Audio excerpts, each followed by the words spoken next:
A lot of people spend their entire life trying to get more. More money, more success, more comfort, more experiences. Because we are taught from a young age that this is how life works. Work hard, achieve more, improve your situation. And eventually you'll reach a point where you finally feel satisfied. But then something unexpected happens. You get the thing you wanted, and after a while, it just becomes normal. The dream house just becomes your house. The dream job becomes just your job. The life you once imagined becomes your everyday routine. And that's where the trap begins. Because instead of feeling fulfilled, many people are left wondering why something still feels missing. Why they're still chasing the next goal. Why they can never quite shake the feeling that they'll finally be happy once they achieve just one more thing. And this happens at every stage of life. It happens to people who are still chasing their goals, and it happens to people who have already achieved them. Because the human mind has a strange habit. It keeps our attention fixed on what we don't have, while slowly making us blind to the value of what we already do. So maybe your life isn't missing something. Maybe what's missing is your ability to see what you already have. The Stoics understood this problem over 2,000 years ago. They realised that the problem is not always a lack of good things. Sometimes the problem is that familiarity makes those good things invisible. And they developed ways to change that. In this video you'll learn why we stop appreciating the things we once valued, the Stoic practice that can completely reset your perspective, and how to stop taking the best parts of your life for granted. By the end, you'll understand why sometimes the key to feeling more satisfied is not getting something new, it's learning to truly see what you already have. This is based on some principles in the book A Guide to the Good Life by William B. Irvine. There's a link to the book in the description. Why everything you have eventually becomes invisible. Most people believe the answer is simple. If you are not satisfied with your life, improve it.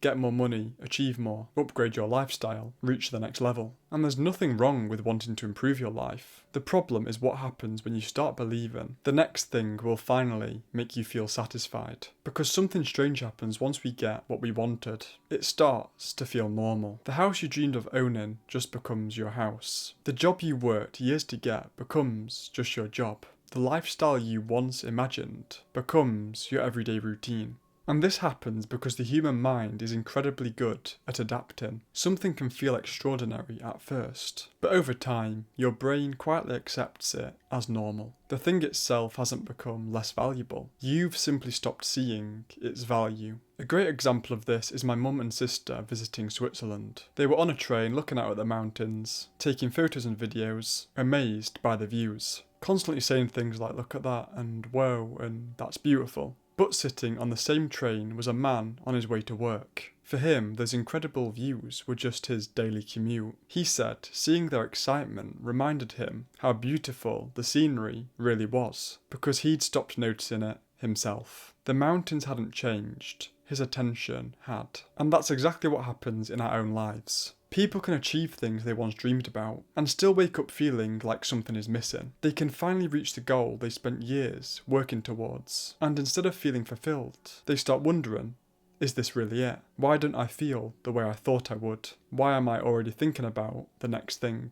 Not because their life is bad, not because what they achieved has no value, but because their mind has already moved on to what comes next. I've heard really successful people say exactly the same thing. People who buy many luxury cars often say that at first it feels incredible, but eventually the excitement fades. The car becomes just the car they drive every day. Some even end up simplifying their lives because they realise having more things didn't create the satisfaction they expected. Not because nice things are bad, but because no matter how extraordinary something is, familiarity has a way of making it ordinary. And that's where another trap appears. We start believing happiness is always somewhere in the future. I'll be happy when I get the promotion. I'll be happy when I earn more money. I'll be happy when I finally reach that goal. But the problem with setting goals is that we accidentally postpone happiness until we achieve them. And once we get there, our mind quietly creates another destination, another achievement,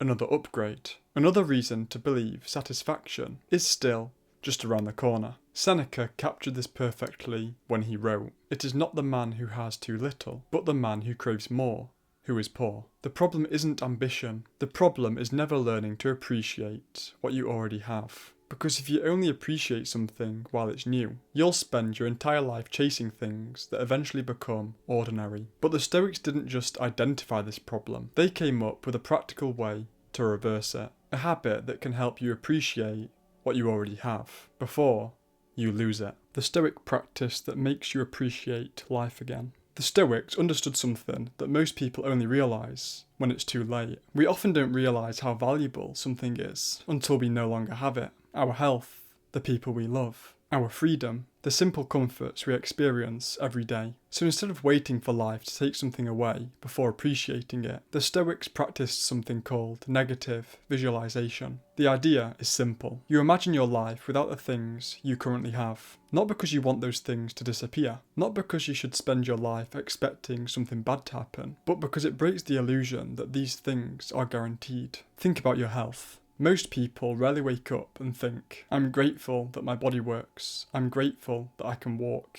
I'm grateful that I can do the things I enjoy. You usually only notice these things when something goes wrong. The Stoics believed you could train yourself to appreciate these things before you lose them, and this applies even more to the people in our lives. Epictetus gave the example of a parent looking at their child. He said that when you kiss your child, you should remember that this person is not guaranteed to be with you forever. They have been given to you for the present, not permanently. Now this might sound negative at first, but the point is actually the opposite. There's an example in the book. Imagine two parents. One parent assumes their child will always be there. The other remembers that their time together is not guaranteed. The second parent is more likely to appreciate the small moments, the conversations, the time together, the ordinary moments that are actually the most meaningful, because they understand something the first parent has forgotten. This moment is temporary, and when you remember something is temporary, you stop treating it as ordinary. You start paying attention, you start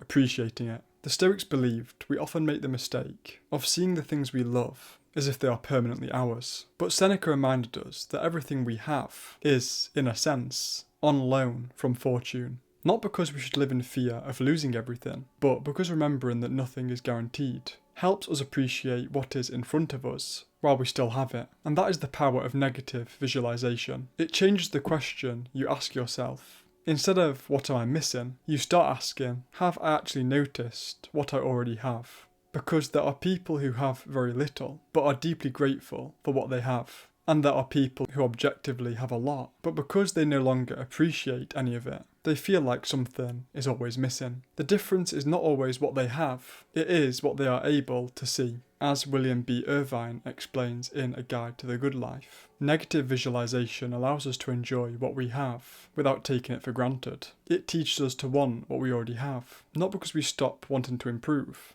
but because we stop overlooking the value that is already in front of us. And it also reminds us that the things we value are not guaranteed forever. So instead of waiting until something is gone to realise its importance, we learn to appreciate it while it is still here. That is why gratitude is not just something that happens when life goes perfectly. It is something you can train. But the Stoics had another practice that took this idea even further. Because sometimes the fastest way to appreciate something again is not just to imagine life without it, it is to actually experience what life is like without it. Why removing comfort can make you appreciate life more. The Stoics understood another problem. Sometimes we do not just stop appreciating things because they become familiar. We stop appreciating them because we become dependent on them. When something is always available, we can slowly start believing we need it to be happy. And that is why the Stoics sometimes practice something called self-denial. Now, this does not mean rejecting pleasure or trying to make life miserable. The Stoics were not against enjoying life. They enjoyed good food, friendships, and the comforts that life could offer. The difference was that they did not want to become controlled by those things. So they would occasionally practice what William B. Irvine describes as voluntary discomfort. They might eat simple food or fast, sleep on the floor sometimes, or go without certain luxuries. Seneca, for example, would sometimes deliberately practice living with less. He would wear simpler clothing, eat basic meals, and temporarily experience a more modest lifestyle. Some philosophers even went further and deliberately embraced a very simple way of living, limiting their possessions, wearing rags, walking barefoot, or going without certain comforts, as a way of reminding themselves that these things were not necessary for happiness, not because they hated comfort, but because they wanted to understand the difference between what they truly needed and what they had simply become attached to. Because we often assume we need certain things to be happy, but until we experience life without them, we do not actually know whether they are necessities, or simply things we have become dependent on. Sometimes the only way to discover that is to practice going without. Think about food. If you eat your favourite meal every day, eventually even something you once loved can become ordinary. But after fasting or going without it for a while, that same meal becomes far more enjoyable. The food did not change, your relationship with it changed. And the same thing happens with modern comforts. If you constantly fill every moment with stimulation, your phone, social media, videos, endless entertainment, silence can start to feel uncomfortable. A simple walk can feel boring. A quiet moment can feel empty. But when you remove those distractions for a while, you often rediscover enjoyment in things you stop noticing. A conversation, being outside, reading, simply having nothing you need to do. And this is something you can practice today. You do not need to completely reject comfort or remove everything you enjoy. The idea is simply to occasionally step away from the things you have become dependent on. Spend some time without your phone. Take a break from constant entertainment. Eat simpler meals for a while. Allow yourself moments where you are not constantly filling every second with stimulation. Not because these things are bad, but because stepping away from them reminds you that they are choices, not necessities. And when you return to them, you often appreciate them in a completely different way.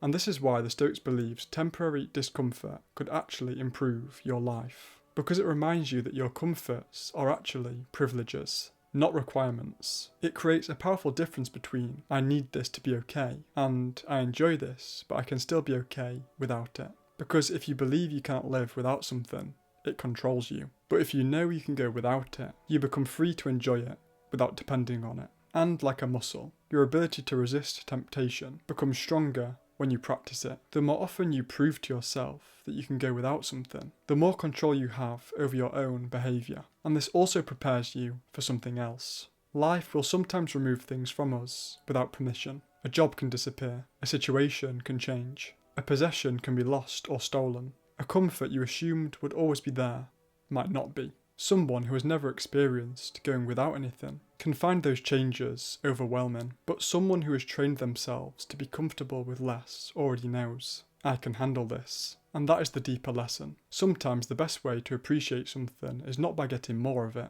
It is by remembering what life is like without it. Because when you stop seeing comfort as something guaranteed, you start seeing it as something valuable. So maybe the answer is not always to keep looking for something more. Maybe sometimes the problem is that we have stopped seeing the value of what is already in front of us. The Stoics understood that familiarity has a way of making even the best parts of life feel ordinary. The things we once dreamed about become the things we barely notice. That is why they practiced negative visualization. Not to become pessimistic, but to remind themselves that the things they valued were not guaranteed. Because when you remember something could be lost, you often start appreciating it while you still have it. They also practiced going without certain comforts from time to time, not because they wanted a harder life, but because it reminded them that many of the things we depend on are actually privileges, not necessities. The goal was never to stop enjoying life, it was to stop taking life for granted. Because you do not always need a better life. Sometimes you need a better perspective on the life you already have.